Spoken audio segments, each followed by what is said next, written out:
Hello, everybody. Welcome back to the Tin Man Squad channel. I'm your host, Jeffrey Tin Man Taylor, and today I'm continuing on with my Mr. Haunted Scary Story train right here. And this one's 4 true scary hunting horror stories. So, without further ado, I'm going to turn these lights off, move the camera up here for you guys, and let's get this reaction on the road in the bag. Okay, here we go.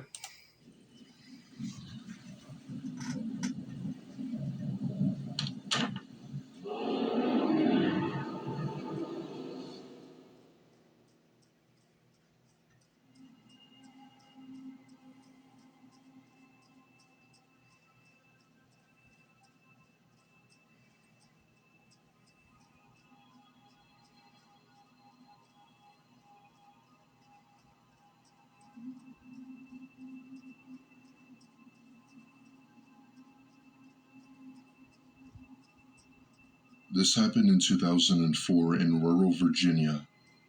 Okay. I was 12 years old at the time and out deer hunting with my dad and his brother Rick.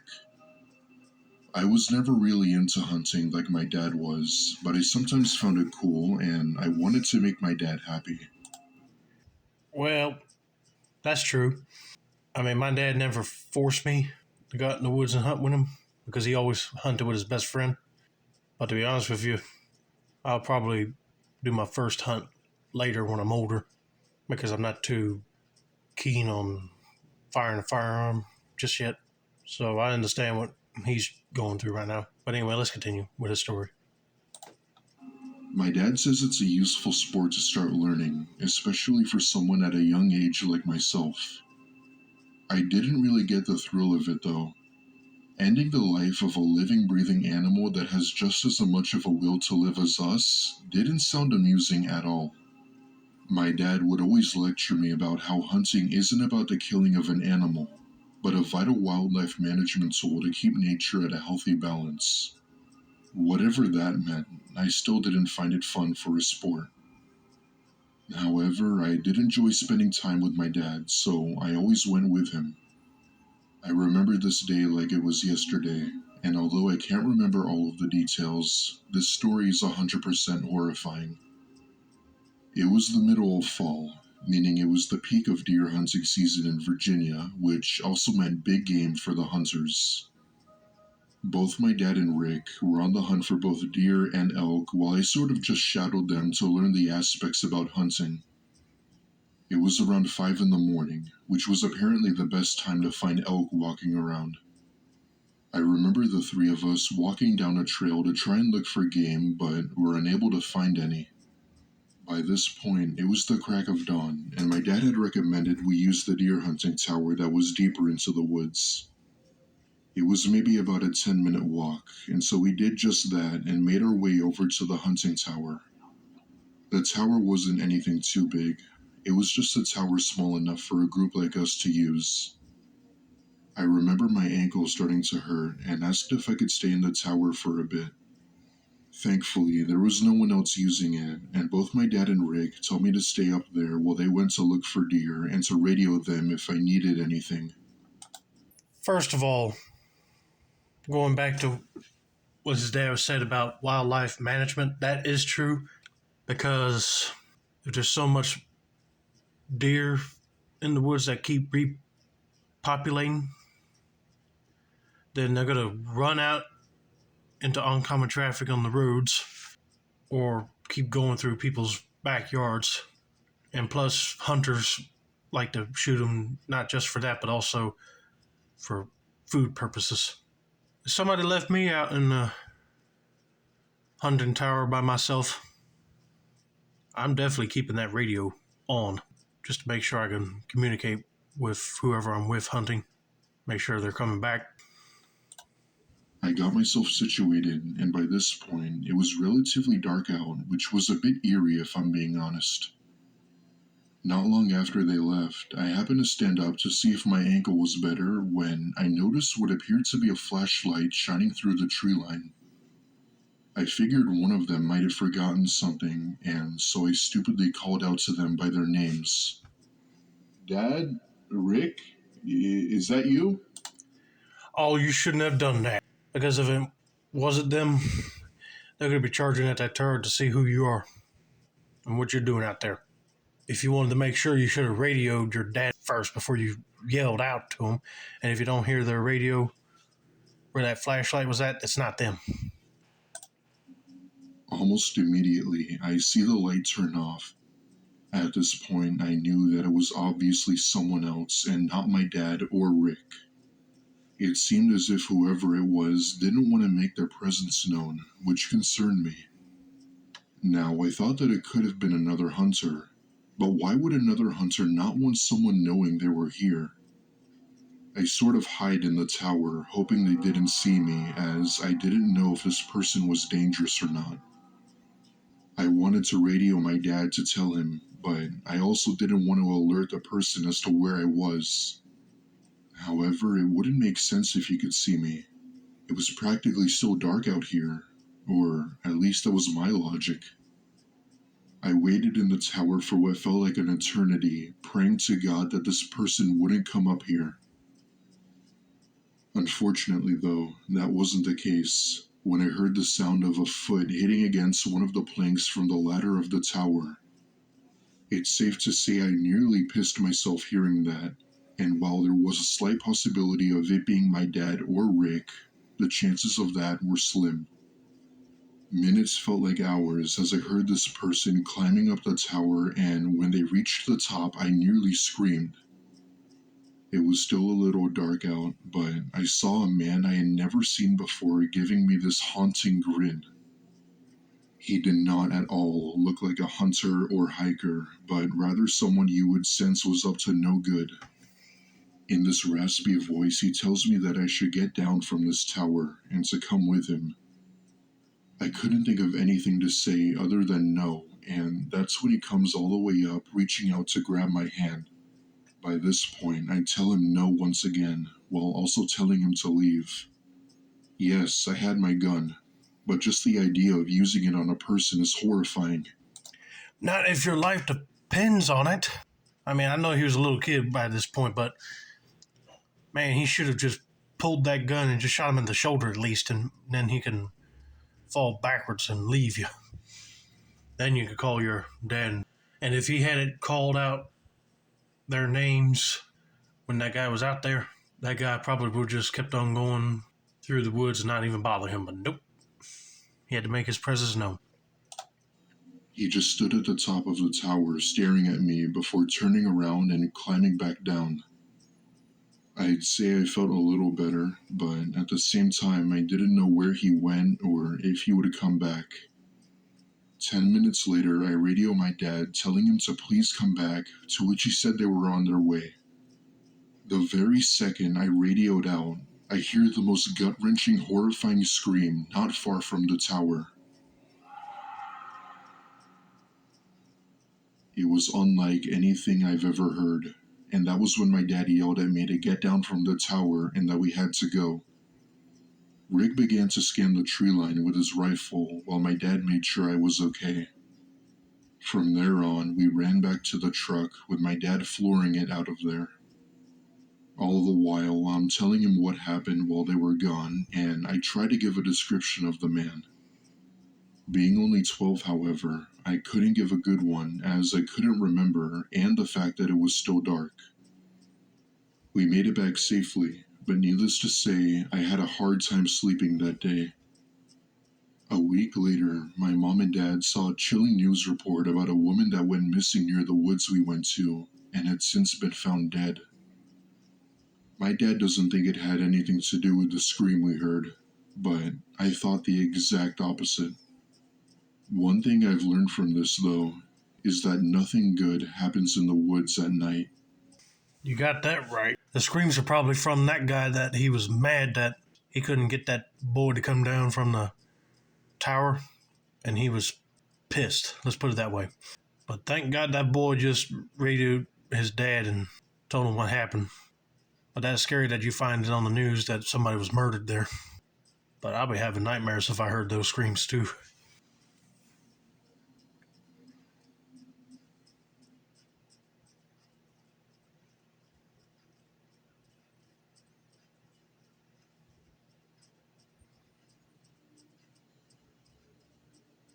This happened about 9 years ago when my girlfriend and I were going backpack hunting in British Columbia. Okay. Looking back, this sounds like a story from a horror movie, but I can assure you that this is 100% true. It's also a bit of a strange story, so buckle up. My girlfriend, who is now my wife, loved the outdoors, as did I, but not as much as she did. It was our 4th anniversary of being together, and we decided to go camping in the northern mountains of Canada. We've been through several parts of the US before, but decided that we'd give another country a try. Sounds like a good idea. I mean, if I was traveling more, I would love to check out Canada myself, but I definitely do not want to get lost in the Canadian wilderness because you never know what creature will walk out and attack you. But I heard Canada's got beautiful landscapes to look at. I will go to Canada just for that. We planned on staying in the mountains for about a week, and I packed enough supplies to last us until then. These mountains are massive, and you definitely didn't want to be left with no resources out here. I don't want to bore you with the small details, so I'll just jump right in. We had found this neat little spot to set up camp that was appropriate for the two of us, and even had a small ravine nearby for fishing. Our first 2 nights of camping went decently well, and it wasn't until the 3rd night where my girlfriend brought up the idea to do some midnight hunting. I was nearly on the verge of passing out after a long day, but she had seemed excited about it, and I wasn't going to say no to the love of my life. In the end, I had to agree, and we changed into warm clothing and grabbed our gear. Now, we obviously weren't just going to go wandering into the woods, so we decided to stay by our tent and light a fire to scare away any potential predators.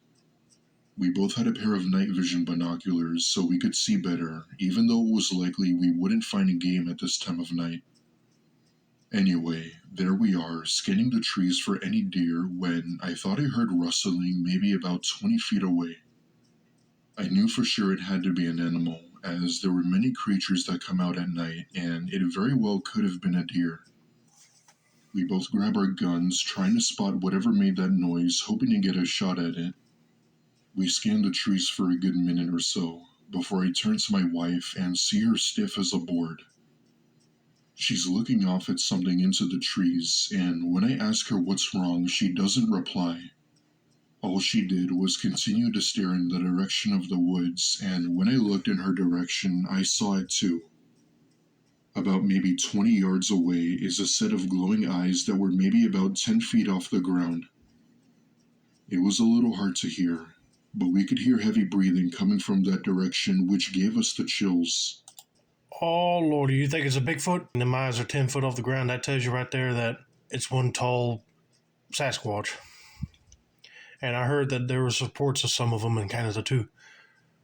So I wouldn't doubt that. If it's a friendly Bigfoot, don't try to aggravate it.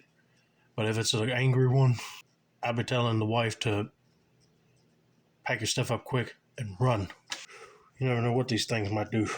But I don't know, it may not be a Bigfoot, it might be something else. So let's just see what they point out next.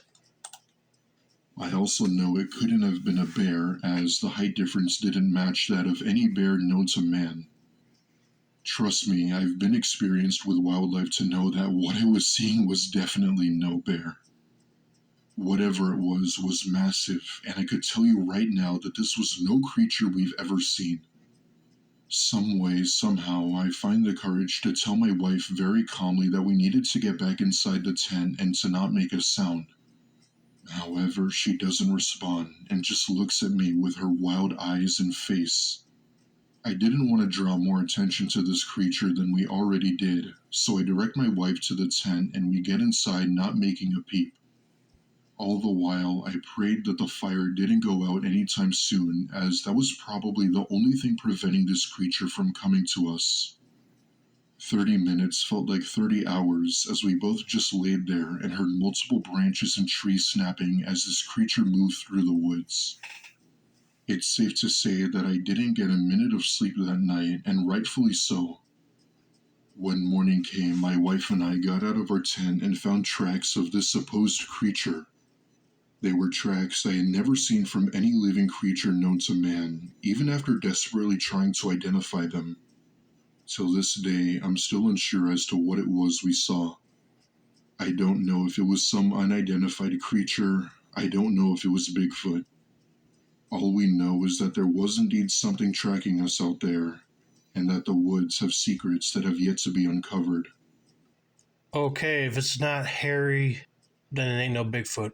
If it's something like this right here, that might be the cryptid known as the rake. Oh my goodness, I'd be scared to death if I saw that in the woods. I'm making sure it don't see me because I don't want that thing charging at me. But yeah, that's something you do not want to see at your campsite. Just glad your wife did not, start screaming because you never know what that thing would have done to you both. Oh, if I was camping in Canada, I'll be carrying a weapon for sure.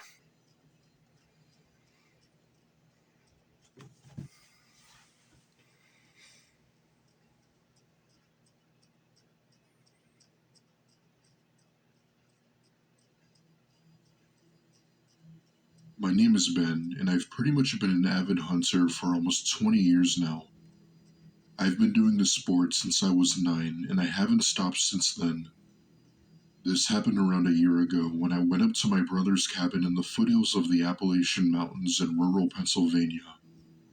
As most of you probably heard by now, the Appalachian Trail has hundreds of horror stories from multiple campers, hikers, and hunters. Many of them talking about what they've seen or heard while in the outdoors, and some even seeing stuff they can't even explain. I bet because there's a lot of cryptids and other creatures that go on along the Appalachian Trail that you might stumble upon, or possible serial killers that are hiding from the law. You never know nowadays what's happening in the mountains. But the mountains is a good hiding spot for sure. Now, being familiar with the outdoors for most of my life, I can tell you that these stories aren't way off. There's definitely unexplainable mysteries in this part of the US that we don't know about, and one of them happened to me. It was the summer of 2023, and I was out elk hunting with my brother Josh in the middle of the night. With us on this night was his bloodhound named Jonathan, who would always sniff out animals to sort of help us locate game. It was around 7 p.m., and there was barely any light left. My brother and I began searching the trees for any movement with night vision, hoping to get something. If there was anything out there, we'd definitely pick it up on our radar and see it. My brother was actually a lot more professional with hunting than I was, and even brought his equipment with him too. After not seeing anything for a few hours, my brother tells me to take apart my rifle and pack it up to head back and to carry a few things. As I was picking up my hunting bag, I look at Jonathan, the bloodhound, and notice he appeared to be fixated on something in the distance. In a sort of playful tone, I say, "What is it, boy? You see anything?" However, it was then where he let out a single bark that echoed across the woods, letting us know that there was indeed something out there. My brother and I grab our guns and use our night vision to try and see what it was. A few seconds later, we finally spot what the dog was barking at, but it was not at all an animal, but rather a person. My brother and I sort of look at each other in confusion as to what the hell someone was doing this far out into the woods. Mind you, his cabin is the only one for miles, and it was rare to see outsiders this deep into the woods. At one point, he was considering to tell them that this was private property, but him and I just sort of watched them for the time being. I'd say we watched this person for a good few minutes before we hear them say something that scared the piss out of us. Based on the tone, it sounded like a female, but that's not being confirmed nor denied. I remember my brother whispering an "oh shit" before grabbing his gear and running away from whoever that was. I obviously wasn't far behind him, and we made it back to his cabin safely.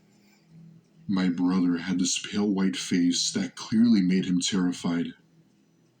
He thankfully took the time to compose himself and told me that he thought that it had to be a skinwalker of some kind. I will say, hearing him, a grown man who is basically one with nature, say that gave me the chills. I've heard of skinwalkers before, and while I have doubts believing they exist, I'm not sure what to believe. I heard somebody say, "I see you," in the woods. I'll be doing what he did. I'm packing my stuff up and hightailing out of there ASAP. I wouldn't doubt that it might be a skinwalker because they're able to shapeshift from animal to human. But I wouldn't doubt that it might have been just a mentally disturbed person out there. You never know. Lordy. Sorry I messed up their hunt. But yeah, I wouldn't step foot in the woods at night again if that happened to me.